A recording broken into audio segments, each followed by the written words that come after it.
Хуулийн төслийг бол яг энэ байгаа байдлаар дэмжих байгаа юм. Энэ хуулийг ингээ харахаар байнга орсон суух виз олох хууль болцоо харагдаад байгаа байхгүй юу? Хөрөнгө оруулалтын босгуудыг аваа хийцэн тийм ээ. $1 оруулахгүй шин хөрөнгө оруулагч.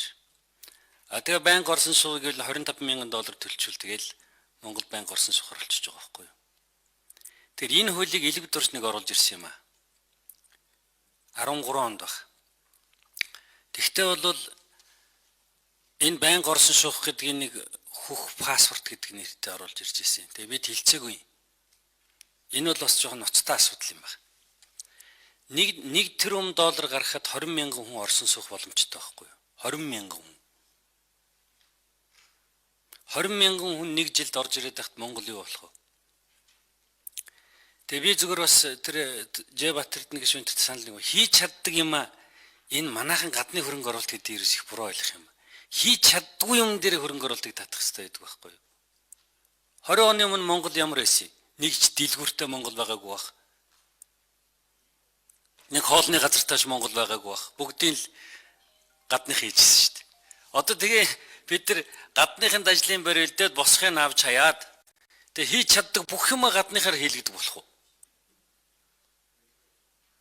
Тийм л учраас тэр $100,000 чинь бид нар бас тодорхой шалгуур тавиа штэ. Дандаа шинэ гişүүд л байлээ. Өмнөх ч ухаангуудад тэгж тавиг баха гэж би бодож байна. Тийм учраас хийж чаддаг юм бол хамгаалах ёстой. Энэ ногоо тарьж сурж байгаагаа энэ тариа тарьж сурж байгаагаа хамгаалах ёстой. Хоол унд хийж байгаагаа хамгаалах ёстой.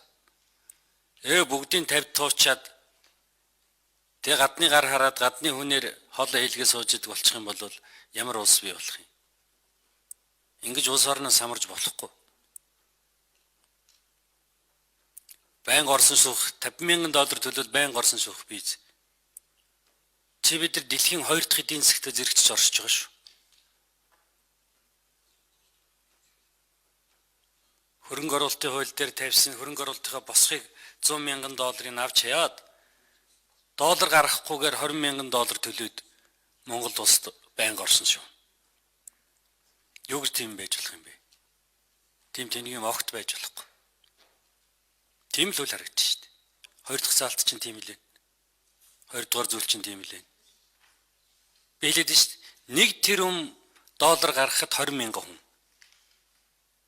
$1 тэрбум эдний эдийн засгт юу юм бэ? Юу ч биш шүү дээ.